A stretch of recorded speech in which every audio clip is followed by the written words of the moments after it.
বন্ধুরা আমি একটা কথা বলেছি, মেগাস্টার শাকিব খানের সিনেমা রকস্টারের সেই লেভেলে হাইপ নেই। এটাতে না অনেকে অনেকে অফেন্ডেড হয়েছে, অনেকে বলেছে দেখবে রকস্টার এলে ব্লকবাস্টার হবে। আরে ভাই, ব্লকবাস্টার তো হবেই। মেগাস্টারের সিনেমা ব্লকবাস্টার হবে না, এটা তো মানে অবিশ্বাস্য বিষয়, এটা তো সম্ভব নয়। মানে প্রিন্স একমাত্র যে সিনেমাটা, আমি জানি না কিভাবে, হয়তো মানে রিটার্ন তুলেও নিয়েছে, টাকা পয়সা হয়তো তুলেই নিয়েছে। আমি জানি না কি হয়েছে না হয়েছে, প্রডিউসার তো একবার একে দোষ দিচ্ছে, একবার ওকে দোষ দিচ্ছে, একবার তাকে দোষ দিচ্ছে।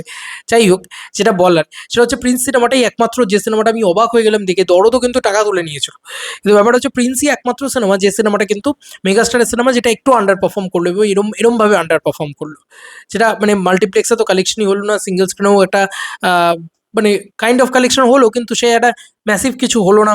তো এটা এটা একমাত্র প্রিন্সের ক্ষেত্রেই পসিবল হলো। এটা ছাড়া আমি কোনোদিন ভাবতেই পারিনি যে শাকিব খানের ছবি কোনোদিন আন্ডার পারফর্ম করতে পারে। কারণ উনি শাকিব খান, উনি বিগেস্ট মেগাস্টার অফ বাংলাদেশ, ওর ছবি মানেই ব্লকবাস্টার। কিন্তু আমি যেটা নিয়ে করছিলাম যে আহ, তুমি দেখো একটা সিকুয়েল, মানে ধরো তুফান টু, বা ধরো আজকে মেহেদী হাসান হৃদয় শাকিব খানের ছবি, যা হাইপ থাকবে, মানে আসার আগে থেকে, কন্টেন্ট আসার আগে থেকেই একটা এক্সট্রিম লেভেলে হাইপ থাকবে। মানে এমনি সেই ছবিটার হাইপ থাকবে, সেইটা কিন্তু এখন অব্দি রকস্টার রিলেটেড নেই। এবার তোমাকে যদি ভালো করে লক্ষ্য করে দেখতে হয়, তাহলে রকস্টার ছবিটার উপর কি সত্যিই আশা করা যায়? বন্ধুরা, কিছু কারণ বলছি যে কারণে রকস্টার ছবির উপরে বেশি করে আশা করা যায়। আবার কিছু কারণ রয়েছে এমন, যে যে কারণে এই ইনিশিয়াল হাইপটা কিন্তু তৈরি হবে না। মানে বরবাদের ক্ষেত্রে আমার মনে আছে আমাদের কোনো ইনিশিয়াল হাইপ কিন্তু তৈরি হয়নি সিনেমার ক্ষেত্রে। মানে সিনেমা রিলিজের আগে, টিজার দেওয়ার আগে বরবাদ নিয়ে কেউ এক্সাইটেডই ছিল না। কাউকে যদি বলতো কেউ তখন যে বরবাদ সিনেমাটা নাম রায়হান রাফির তুফানের থেকেও 1 টাকা হলেও বেশি কামাবে, তো এই কথাটা যদি কেউ মানে আমাদের কাউকে বলতো, তাহলে আমরা কেউ বিশ্বাস করতাম না। হয়তো বিশ্বাস করতাম না এবং কিছুই হতো না তাতে। কিন্তু ব্যাপারটা হচ্ছে, কিন্তু তারপরে টিজার আসার পরে, কন্টেন্ট আসার পরে আমরা বুঝে গেলাম যে না ভাই, এই ছবিটার পোটেনশিয়াল আছে। এবং তখনও কিন্তু আমরা কেউ ভাবতে পারিনি যে এই সিনেমাটা 50 CR কালেকশন ক্রস করে যাবে, যেখানে 82 CR কালেকশন লাইফ টাইমে করে বরবাদ সিনেমাটা।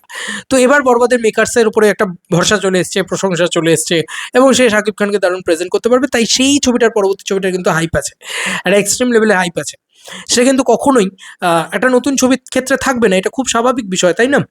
তো এবার রকস্টারের ক্ষেত্রে যেটা সব থেকে বড় কথা, আসমান রুশো আমি ওনার কোনো কাজ দেখিনি। সত্যি কথা বলছি, আমি ওনার কোনো কাজ দেখিনি। কিন্তু যেটা সব থেকে ফ্রেশ টেক, সেটা হচ্ছে ধরো বরবাদ, ধরো তুফান, ধরো দরদ, ধরো এই সব ছবিগুলো কিন্তু শাকিব খানকে একটু লার্জার দ্যান লাইফ ভাবে প্রেজেন্ট করছে। কিন্তু আমার মনে হয় যে আজকে রকস্টার ছবিটাও লার্জার দ্যান লাইফ ভাবে প্রেজেন্ট করলেও এটা একটু আরবান, মানে কমার্শিয়াল ছবি তো ডেফিনেটলি, বাট দিস ইজ একটু আরবান ব্যাপার। মানে তুমি যদি আশিকি টু দেখো, তুমি যদি সাইয়ারা দেখো, এগুলো না একটা এলিট ক্লাস লোকজনেদের একটু বেশি টার্গেট করে, বুঝলে তো? তো এ ধরনের একটা সিঙ্গার রিলেটেড ছবি, এবং সেখানে পুরোপুরি গান রিলেটেড একটা সিনেমা, এরকম ধরনের জিনিসপত্র বাংলা চলচ্চিত্রে হয়তো নেই প্রায় বলতে গেলে। এবং শাকিব খানের কেরিয়ারে বোধ হয় নেই এরকম ধরনের ছবি, যে কারণে একটা ফ্রেশ টেক পাওয়া যাচ্ছে। মানে ধরো মেহেদী হাসান হৃদয় সম্পর্কে আমরা জানি যে তিনি একটু টক্সিক কালচার ইত্যাদি এগুলোকে দেখাতে পছন্দ করেন। রায়হান রাফির যে মাহল বা যে ফর্ম, সেটাকেও আমরা জানি যে একটা গ্যাংস্টার ড্রামা দেখাবেন বা একটু বড় সড়ো কিছু লার্জার দ্যান লাইফ জিনিসপত্র দেখাবেন, এগুলো রাফি করতে পারে। তো এগুলো না আমরা জানি। কিন্তু আসমান রুশোর এই রকস্টার ছবির ক্ষেত্রে যে একটা ফ্রেশ ভাইবস আসছে, একটা নতুনত্ব ভাইবস আসছে, সেটা খুব কি বলবো, লাকি ব্যাপার। আচ্ছা, সাবিলা নূরের ক্ষেত্রেও ব্যাপারটা তাই। সাবিলা নূরকে কিন্তু ফ্রেশ লাগে, ভালো লাগে। শাকিব খানের সাথে তো আরও ভালো লাগে। শাকিব খানের একটা নতুন রকম লুক আমরা দেখতে পাচ্ছি, সব থেকে বড় কথা এটা। এবং ভালো লাগছে শাকিব খানকে সেই লুকটাতে। গানগুলো যদি ভালো হয়ে যায়, টিজার যদি ভালো হয়ে যায়, তাহলে এটার ভিতরে কিন্তু একটা মজার মজার বিষয় আছে। আচ্ছা, একটা কনসার্ট সিকোয়েন্স কিন্তু শ্যুট হয়েছে এই সিনেমার।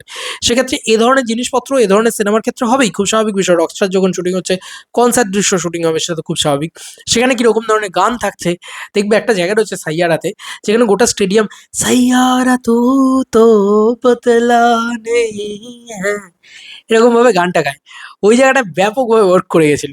তো দেখা যাক বাংলা চলচ্চিত্র ওই গ্র্যান্ডারটা আদৌ দেওয়া যায় কিনা, সেটা কিভাবে দেওয়া যায়, কি হয়, মানে এক্স্যাক্টলি বিষয়টা কি কি দাঁড়ায় আর কি, মানে এই সিনেমাটার ক্ষেত্রে কি দাঁড়ায়। ঠিক আছে?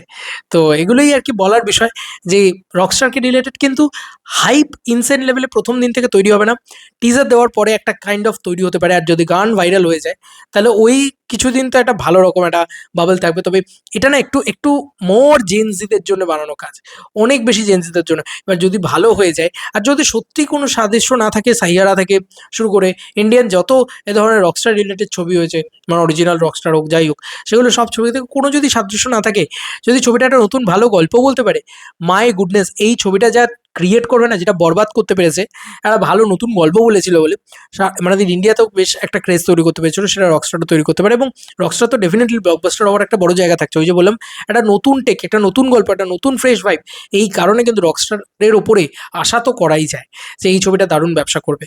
তবে আমার মনে হয় যে আমি যে ছবিগুলো থেকে খুব আশা করেছি, সেই ছবিগুলো থেকে আমি আমার এক্সপেকটেশন অনুযায়ী বিজনেস পাইনি। তাই আমি আর এখন ছবিগুলো থেকে আশা করা বন্ধ করে দিয়েছি, সিরিয়াসলি বলছি।